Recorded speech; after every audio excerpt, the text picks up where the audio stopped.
Mr. Vishwanath Raju, moderator.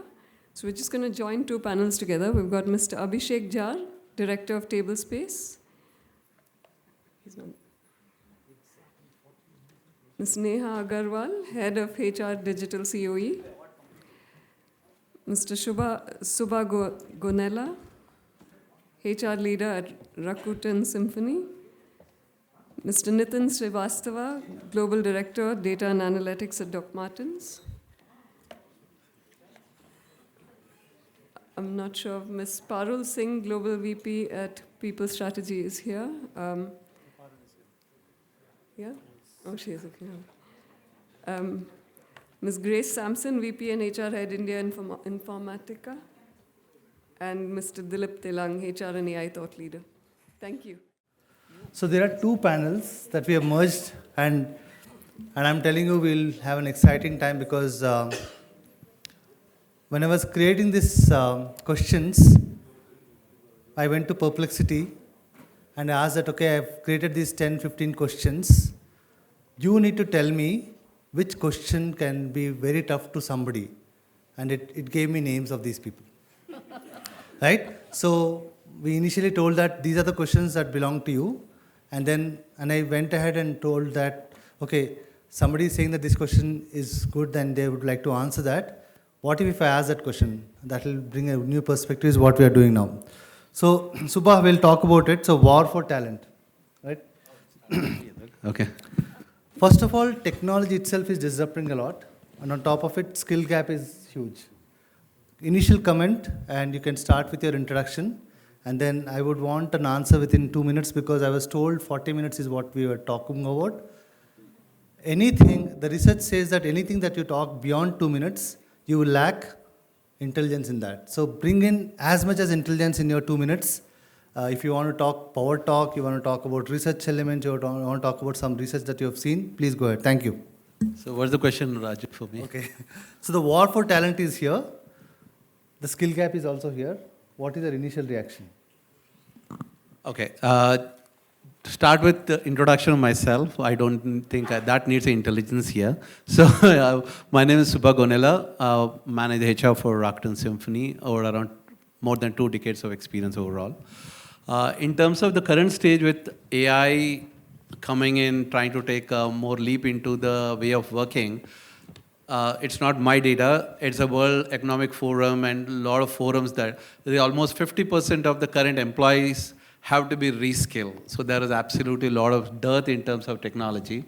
And can we reskill everyone in 1 year? The answer is probably no. So I would say that my initial reaction is AI is definitely a buzzword. That will be there, that will come in. But I think I would say first focus on your foundational elements. A lot of people don't really get in what are the basic foundations in how do we reskill.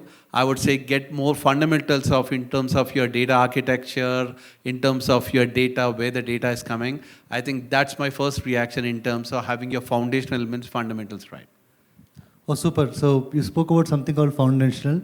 Let's put Parul on the spot. So Parul, talent strategy is a question that I would like to ask. Sure. We are all hearing about this terminology called talent first, right? Correct. Now it's very obvious talent first, right? But then if you have to demerge that and talk about what is it all about and how it applies to companies like us is what the question that I would ask. Thank you. Sure. Thanks, Vishwa, for the brilliant question. And I think all of us are reimagining the definition of talent first. And the way we are thinking and the way I have been able to find it is to really, really redefine what talent means. Talent is no longer just what human capabilities are. Talent now is human capabilities plus AI. So when we think about expanding this definition, it is about bringing in the right combination of what AI capabilities can you merge with the human capabilities. Nothing is going to beat human capabilities. When we talk about the good and bad, you need both to define, right? That what is good and what is bad. The same applies to human and AI. To define what is more human, you need AI. So that's an ally. That's what I would say. Very good. Thank you. So you brought a human element. So let's talk to Grace. You've been a great mentor to me, Grace. A lot of times we spoke to each other. But here my question is, there will be a time when organization needs to understand how do we improve skills which are technical, which is AI in nature, and also human skills. As a leader, what you would do to make sure that you have balanced approach in both of them? Thank you. Sure, Vishwa, and happy to be here. I'd love to actually quote real-time examples from what we've been doing at Informatica, right? While, we've been heavy on the learning spectrum, what we realized was it's very important for every individual employee in the organization to have AI skills. However, not AI skills as against other core people skills, right? All the softer aspects of skills, be it empathy, be it leadership, decision making, emotional intelligence, etc. So what we really did was we used our existing learning management system, LMS, right? And we created a separate track for AI, right? 3 phases, saying one is your prelim, and the second is your job role specific learning. And the third, of course, is very advanced for your coders and stuff like that. So, and how we roll this out is leaders, right, from our CEO, we kind of launched it and we sponsored this saying in AI for Infra, and everybody had to go through the prelim one. Right. And great. Once they finish prelim, that's your basics, right? All at once. After you finish it, you can filter down by job role. The systems are so intelligent, you just key in your employee name and your email ID, and they'll throw what your role is and what is the impact you're creating. Accordingly, tailors AI-related learnings for you, right? And it doesn't stop there. It also throws all the other leadership and softer skills that are required for you along the journey to reach or level up to a role that you really aspire 2 years, 3 years, or in the future. So I think creating that perfect balance is absolutely essential. Leaders need to drive it. We as HR leaders need to envision it and recommend it. And of course, also create the sweetener around it, right? We have a badging system. Once you reach certain levels, you earn certain badges, and that's tied to certain points and some benefits thereafter. And I think that also plays a huge role in promotion decisions and stuff like that. So once we tied all this and made it very, very lucrative for people, I think employees do embrace it. In some form or shape, you also solve the engagement problem, and That's also, correct. interestingly, since you are envisioning the future, which you also know what are future skills, you are making your employees ready with the future skills. True. That's a great True. one. Thank True. you very much for that. Thank you. So Neha, we are hearing upskilling, reskilling and all that, and somebody said that we need to learn how to learn, right? And I think I would want you to spend some time on how organizations like us need to do this kind of upskilling and reskilling to make sure that they understand what they need to learn and making them ready. Just addition to what Grace mentioned. Thank you. Right. So if we look at the general phenomena, right, we have structured learning and we have something that we have the journeys created. Now I'll talk of an example. I come from ArcelorMittal, recently joined a month back. We took learning as a different platform, integrated it with delivery, not as an HR function. So there is a workforce and cap dev development which we have created as a function, wherein the learning journeys are very clearly created based on your role, based on your function, based on what as a GCC we as a future are envisioning for. So it's not something that you are taking care of something which is at the need of the hour, but you are building the future possibilities also here. Wow. So a very clear understanding of what is our job families are going to be, what our future roles are going to be, what are the capabilities that we are building for the future businesses that we are envisioning for, at the same time taking care of upskilling the employees. It's not just because very clearly while we are coming from ArcelorMittal, it's a very old business that we are coming on. That means we are at the SAP ECC, Lotus Notes kind of generation, wherein those technology and mainframe does not exist. But then that's the optimization or the transformation that we are getting here. But the next phase is that we will have to modernize these technologies. So what are we doing? We are getting these talent now, but we are making sure that our talent is ready for the modernization going forward. So that's how we are building our journeys. So not as a HR function, which goes hand in hand, but as a delivery function, how we are making the talent more capable. Oh, super. Thank you very much for that. So, Nitin, we worked with each other when we were working in Wells Fargo, and I know you have done a lot of work there. But the question here is, 1998, if somebody would have asked you what are future skills, your response would be something. 2000, the response has changed slightly. 24, the response has changed drastically. 25, we don't know what it is, right? So that is a type of transformation which is happening to future skills. Now, as an organization which is future, which is creating future products, how do you look at this as a leader and drive this entire change from a future management standpoint? Thank you. So as you rightly said, I passed out in 1998. So it was, I don't know how you got to know. But when I started working, we used to talk about that, okay, we are working in a certain project, right? And these are my skills. I started into the data side, so since then I've been in the same domain. But it was all about projects. But now if you think about it, it's no more about project. We are talking about products. What exactly are we trying to build? What is the value we are trying to create? So when I go for hiring, rather than looking at the tools or a technology what a person knows, I try to understand whether the person has that curiosity to learn, because every few weeks now, things are changing, right? In 2022, ChatGPT came, right? And then Google came out with their code red, right? Because something was not good for them. They realized that something is going to change. Just this week itself, now Sam Altman said code red for OpenAI. So you can see that the way that things are changing drastically, I don't think we need people, experts on a certain technology or a tool, because this is going to change. What is going to be there is that how quickly can I learn? Do I have that kind of a mindset that, okay, if I am working on a particular technology, I want to now live with that for next 10 years. It's not going to work out. So the adaptability is another skill. How quickly people can adapt, keep moving. At the end of the day, they need to understand that we are here to create the value. If you're not creating the value, probably no one is going to hire you in the future. And even when you see the kind of the resumes we get, right, people will say, okay, I have 15 years of experience, 20 years of experience. I seriously don't believe in that. Like I have hired 3 of my directs, head of engineering, head of products, and head of AI. The guy who's head of products, he's having only 13 years of experience. When the head of engineering was joining with 25 years of experience, he said, Nitin, I don't know how to basically cope up with that thing, because this guy seems to be almost double of my experience. And I said, I did not hire that person for the number of years of experience. It's more about like, what's the value you are bringing onto the table. I think that kind of a mindset needs to go away. So my suggestion is that people should start focusing more on the softer skills and adaptability, because if you're not able to adapt, that's why a lot of people say, IT mein bahut stress hai.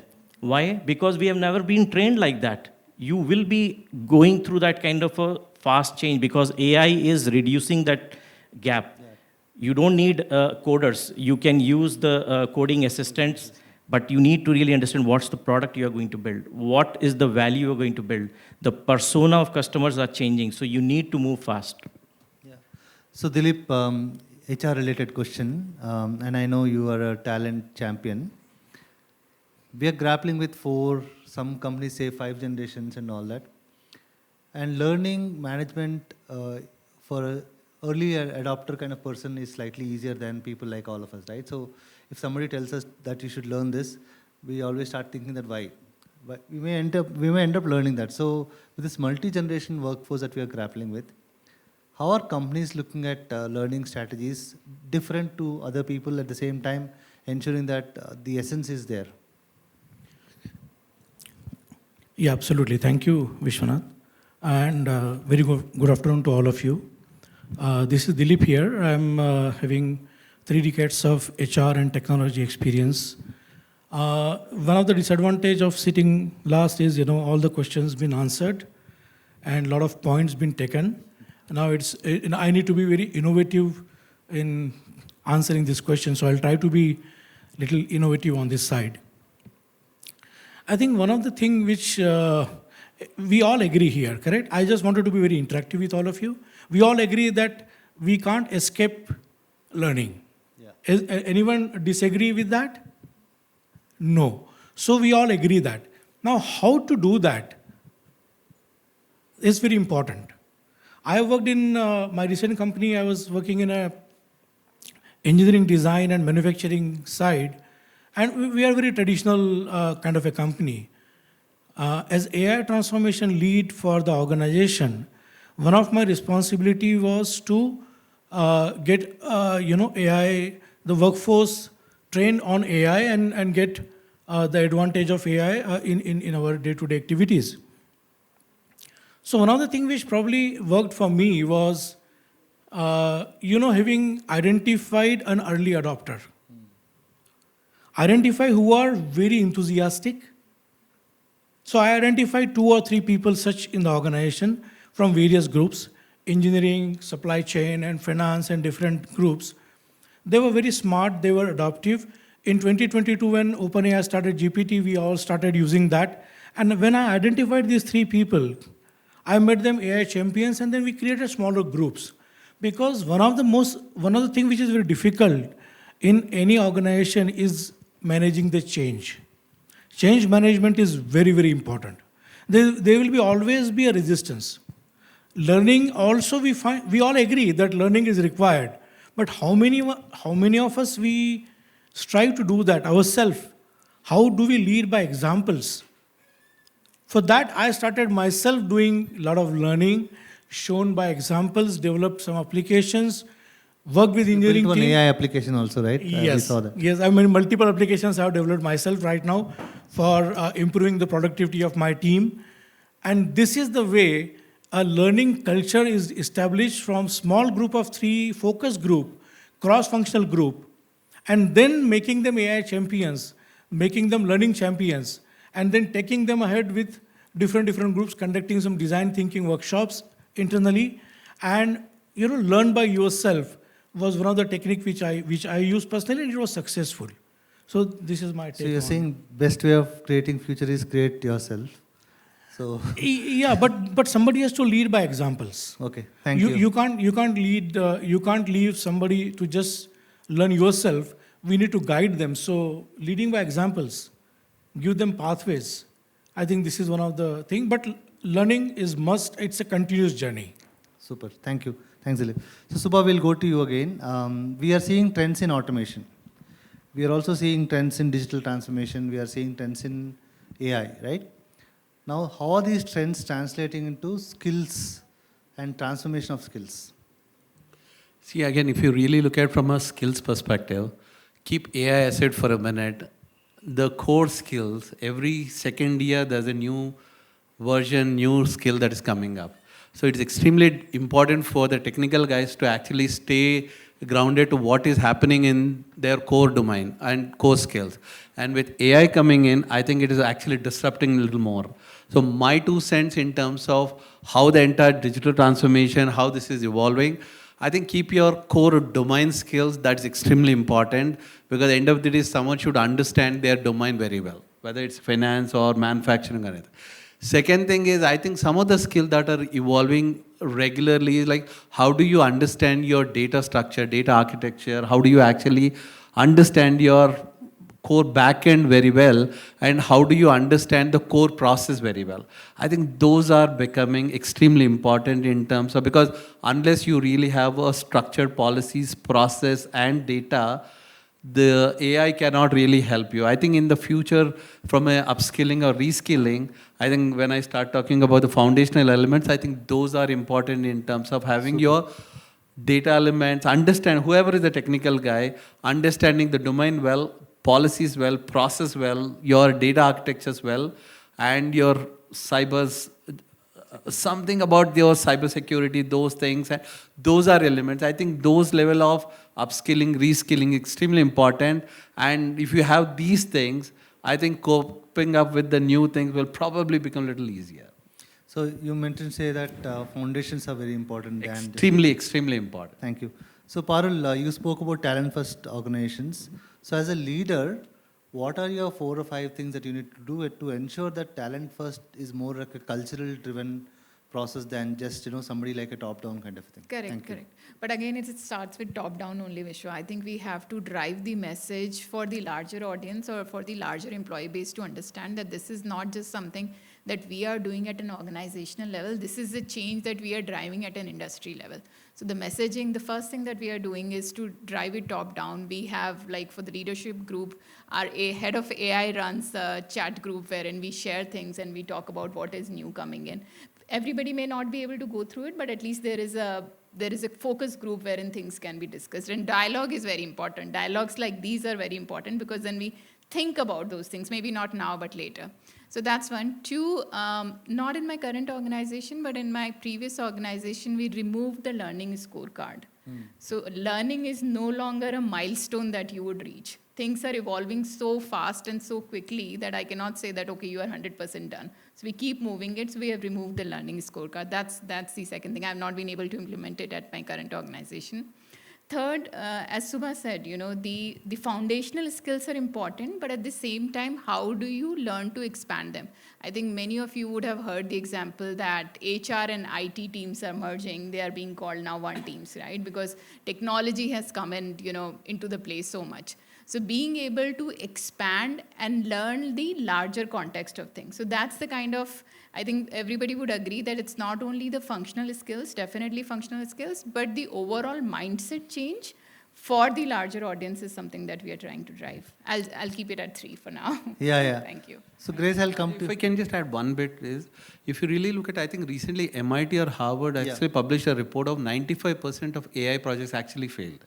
And only 5% because, and the 5% success is because the leadership is driving it. I think the change is extremely important, but not here, but everyone should go back and look at why that 95% have failed. And when everything looks at, if you look at the basic foundational elements and how do we prepare ourselves to get there, are somewhere I think lacking. And it is important for us to understand that report and actually prepare ourselves, not just us, but also our entire workforce.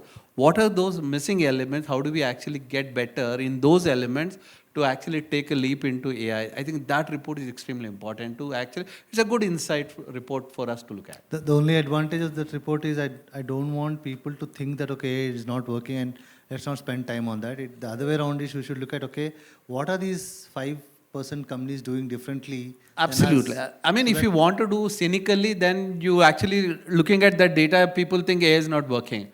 But there are people who are making it happen. It's just that how do you actually understand, adapt yourself to look at what is that I need to do differently to actually become successful. I think there's a lot of lessons learned in that particular. Absolutely. Thank you very much. Thanks for bringing that report. So Grace, if I look at the Gartner's Magic Quadrant, and in enterprise data management, Informatica is on the leaders, which means that there is something that you guys are doing to make sure that your talent, your employees, the kind of work which is happening, all of that is world class. Shifting gears from there, there is a concept of ethical, fairness, bias. How are you handling those kind of things today as we speak? Sure. Thank you, Vishwa. And I come from a data company, right? Completely into data management. So I'll kind of start from there, right? We've been constantly monitoring our entire journey in terms of our people, in terms of all the metrics, in terms of how our organization is heading forward. And one important priority was to hire, to skill, to reskill the right talent, right? It was very important. But what was even important is, as we were kind of entering into this AI learning mode and using a lot of the AI tools, etc., having the right guardrails was very, very important, right? And this was again driven at every level, I would say, not just top down, right? We always had, especially in HR, we had a lot of guardrails around hiring the right people, training people on the right technologies and the right kind of trainings, etc., right? And we had something called inclusive interview panels. Right? Those initially were focused on diversity and stuff like that, but eventually that evolved, and we ensured the legal teams are part of it, to ensure there is some kind of governance around whatever we are doing, right? And just not to, make it seem like machines are in control, but humans are in the decision-making chair. That was very, very important, right? So some things we did was having or evolving this interviewing, the inclusive interview panels. Also ensuring there are checkpoints from time to time in terms of how people are taking the help of AI to make decisions and not just letting AI make the decisions, right? And to the extent where there have been internal audits marching in this direction, right? And even as an organization where we are building data management products, our governance has been pretty strong, right? Our data security, safety, governance is embedded in the way we operate. So I think that has become a culture, a mindset in an organization like Informatica. As a result, we really have guardrails all around to ensure we really, making meaningful decisions. We are training the right people, and there's a lot of the ethics which is not compromised. Super. I think you viewed it really well. So Neha, there's a lot of points I think Grace mentioned about human-centric kind of philosophy and processes. I would want you to kind of take a deep dive on that and talk about certain human-centric practices that you have seen getting evolved and solving some problems for yourself. So some of the human-centric practices, specifically when we talk about the learning and development in the AI environment, I work on the intersection of people, data, technology, and processes, right? So it goes same for the learning and development and how the upskilling of the talent happens. When we try driving the learning and development agendas or new upskilling, what we try to do is we try at many of the organizations fixing some of the issues, which is like a temporary makeshift arrangement that you're doing, or you're just treating a wound rather than building an immune system, right? So what we as an organization, what we as we working as champions of talent and HR, what we need to understand is we need to build a ritual. We need to imbibe something which goes beyond the fixing of just the need. Create organization, create workforce, create human-centric workforce, right? Again, when you do learning, technology comes as a very big partner of it. I differ in some of your opinions of some people who say that technology does not drive things, but the kind of work targets that we have, the kind of long hours that we put in onto, specifically when GCC is coming into picture, the kind of not very specific to a role that we are hired for, but the multiple roles that we do, the amount of time that we get for learning reduces. But the little nudges that you get through based on if you take access to a system, like we have a system access that we manage, if you take a system access, you have to go through a certain set of learnings. That's a nudge that you understand that you do those security protocols and learn on it. It may be related to some of the advances and all, but it gives you the learning. Same is through your teams, through Slacks, there are nudges which happens, which enables this thing. So human-centric is there. I don't think so. We have a lot of trainings now in person, but there are more of trained pathways that we have created.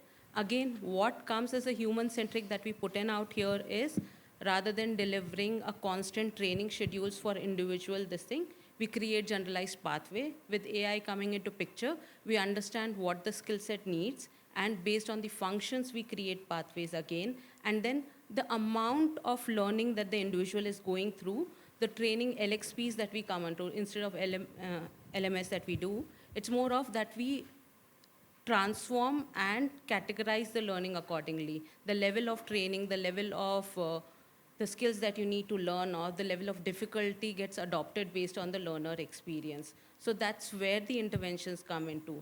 Human is there, but technology plays a very big part right now for the learning. Super, thank you very much, Neha. So Nitin, shifting gears to you.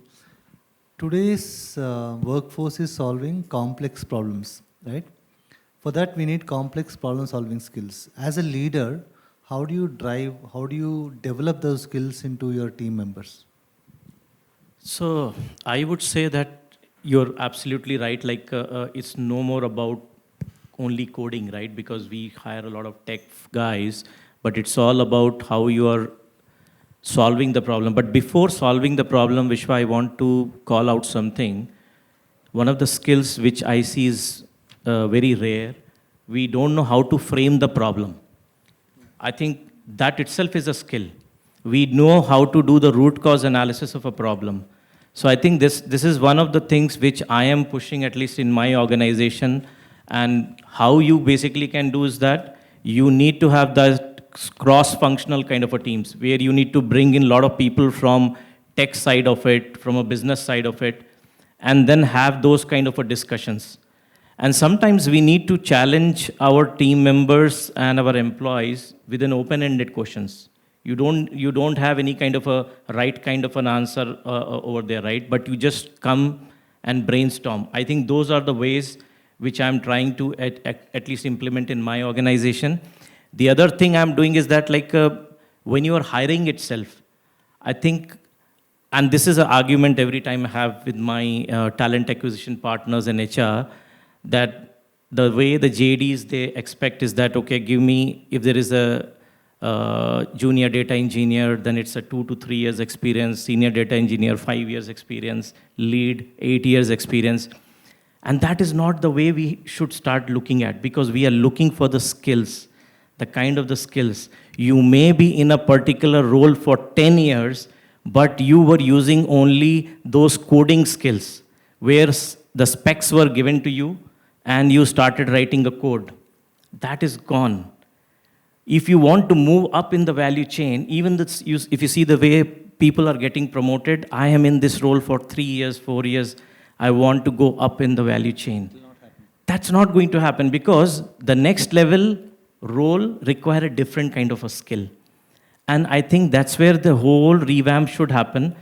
The way you write the JD, and even the way the CVs are written. People say, I worked in a project, and a whole description of the project. What have you done? The moment you get onto a call with a person, within 5-10 minutes, I realize there's no point on going ahead with the conversation. But you still have to go on with the conversation. No, sometimes I'm not rude, but I'll say maybe the kind of skills I'm looking for may not be matching. So there is a polite way to say, but I think that's where we need to focus. When the person is coming into the organization, you need to be very careful, the way the JDs should be written, the way you need to hire, so hiring strategy, and then once the person is within the company, you need to give that kind of opportunity. If I'm in IT, that doesn't mean that I should not be knowing what's happening in the business side of it. You can create those kind of a cohorts, cross-functional teams, let them learn. And gone are the days when you will always have a vertical movement, right? It's more like a zigzag.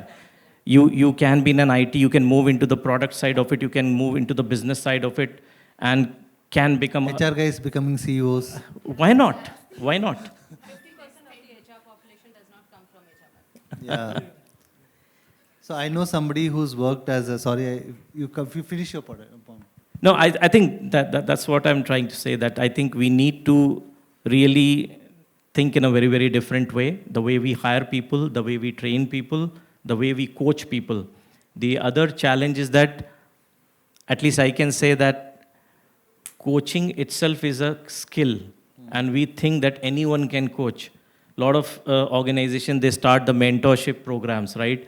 But when you identify a mentor, you need to really think 10 times whether the person can coach. I can be very good in a particular area, but that does not mean that I have the coaching skills. So those are some of the things I think needs to be looked at, that how things should be changing going forward.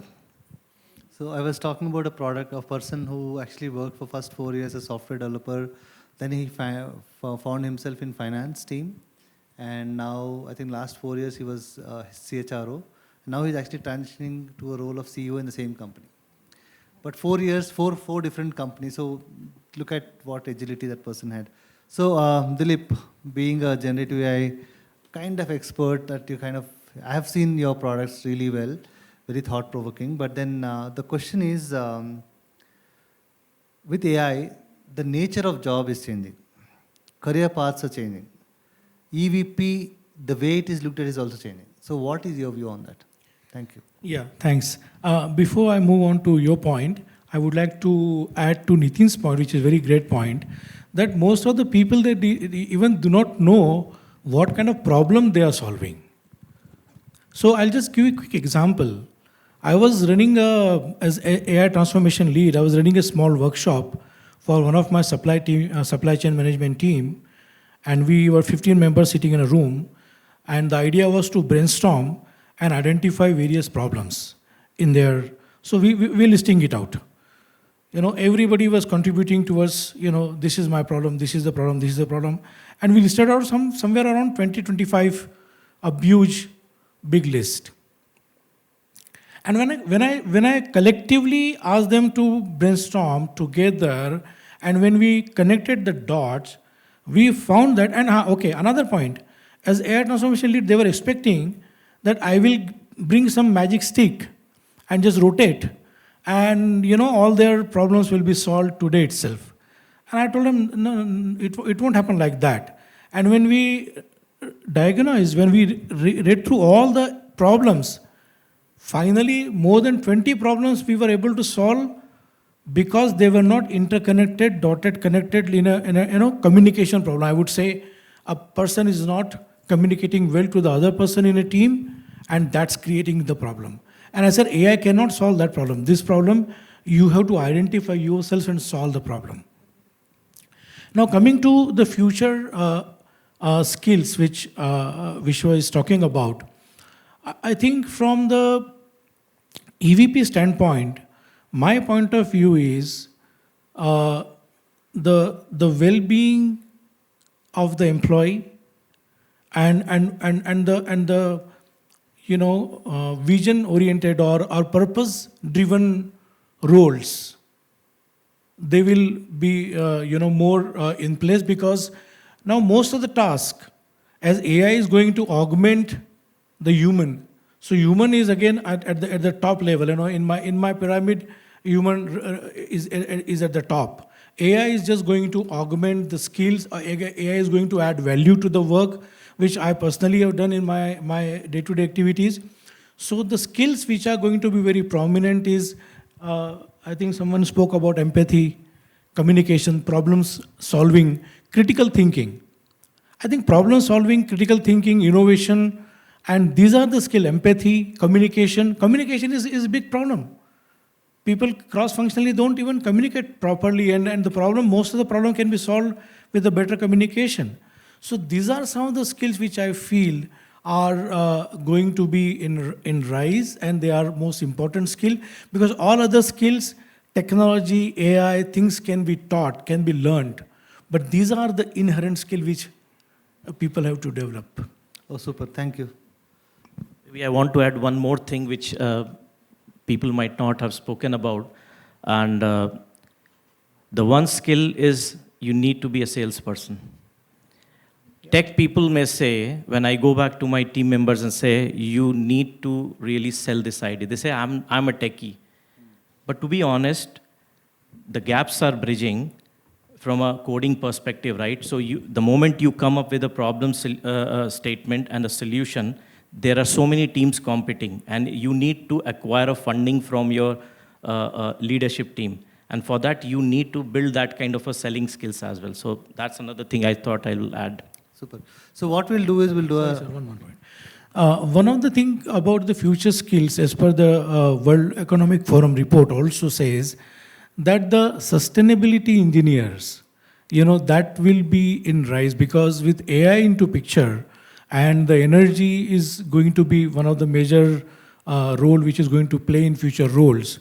So the renewable energies and the sustainability, these are going to be, so sustainability will go along the career path. It's not option, it's going to be the must for all of us.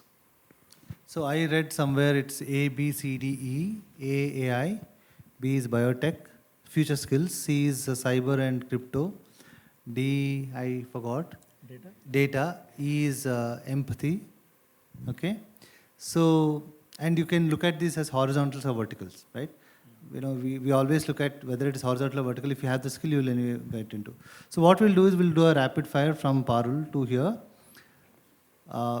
Any quote or anything that you would want to talk about, it could deal with skill, future, technology, AI, that you feel that we all should hear from you. Anything that you want to talk about. You have 30 seconds. Thank you. I think change management. That's really important. With everything, how fast things are changing, everybody should become agile, should be the word of the millennium. Thank you. Question for me? No, you just have to say something, some comment. I mean, for me, I would always say common sense and stay true and honest. I think that's more important. Stay hungry, stay foolish. Okay. It is not AI or human. I think it is AI and human. Wow. It's just not people, it's people and technology that's going to rule the world. I would say learn to work in the ambiguous environment because that's going to be the game going forward. Yeah, I think I'll echo with Nitin. So learn and experiment. Don't stop experimenting. Try and keep experimenting. That's the innovation can take us a long way. I must say, learn how to learn. Okay, thank you. Thank you very much, Santosh, for your time. I think all your panelists, I'm sure I had asked you questions which I did not tell you, but then I did not expect you to do so well. And thank you very much for your time. And we look forward for other speakers as we go. Thank you very much, Santosh, for your time. Thank you so much for a very efficient panel as well. If I may call Mr. Santosh to give our panelists a memento, please.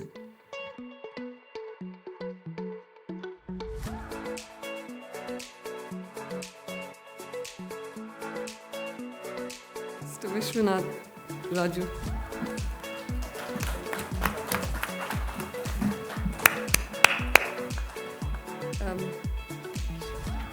Mr. Dilip Telang.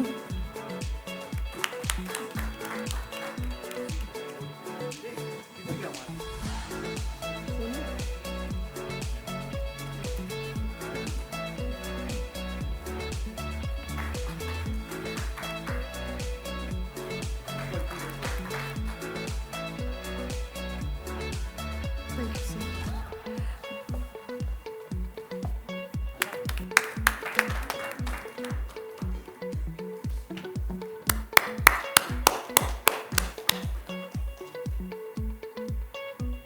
Okay, excellent. Thank you.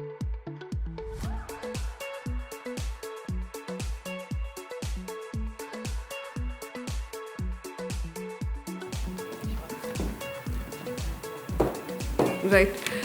To begin with, we'd like to award Mr. Nadeem Pasha, Global TA Head of Robosoft.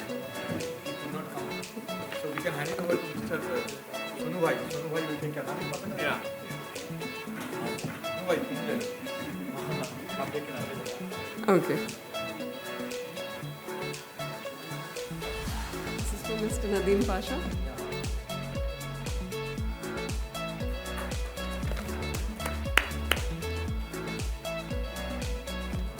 Prisumit Nayak, Head HR and Admin, Kotak Education Foundation. Srinath Guru Raja Rao, Advisor Board, Nextwal Infotech, Managing Partner of Niche HR Global.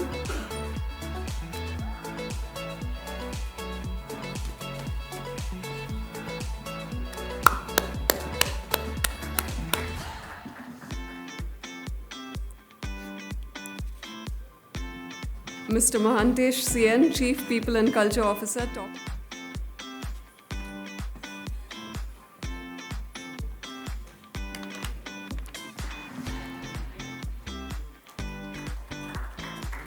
Mr. Abhishek Nag, CHRO Fornax.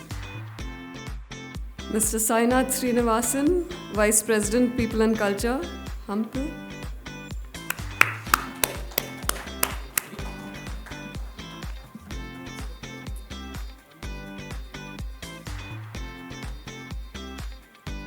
Jain, CHRO E2E Transportation Infrastructure.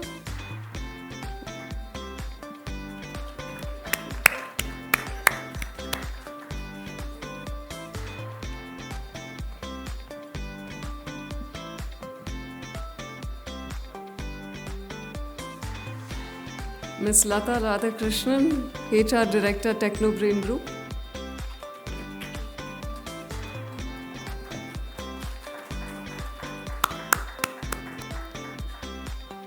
Mr. Moiz Barodawala, Associate Director, HR, Cinecron. Mr. Karthikeyan Kesavan, Director and Head of Permanent Recruitment, Adeco India Private Limited.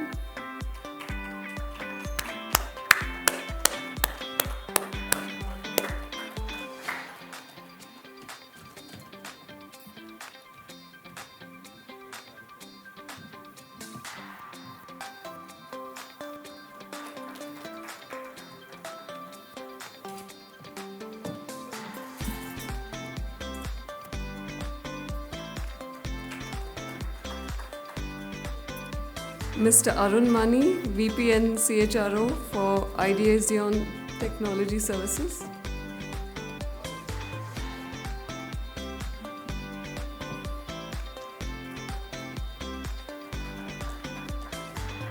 Mr. Manash Kumar Bhattacharya, Head of People North and West.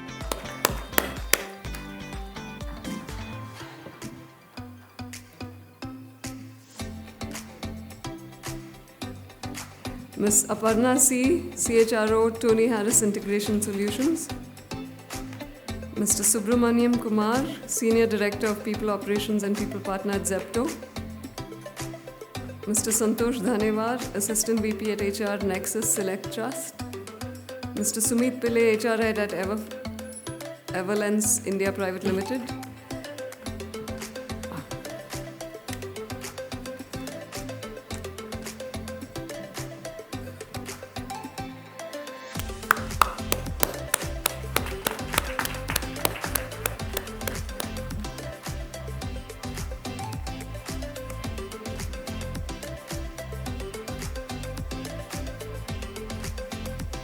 Mr. Sanuj Kumar, CHRO Quinox. Mr. Subnesh Sharma, AVP HR Strategy. Mr. Chandan Bhatwadekar, Head of People, Department of Technology and Marketing Private Limited.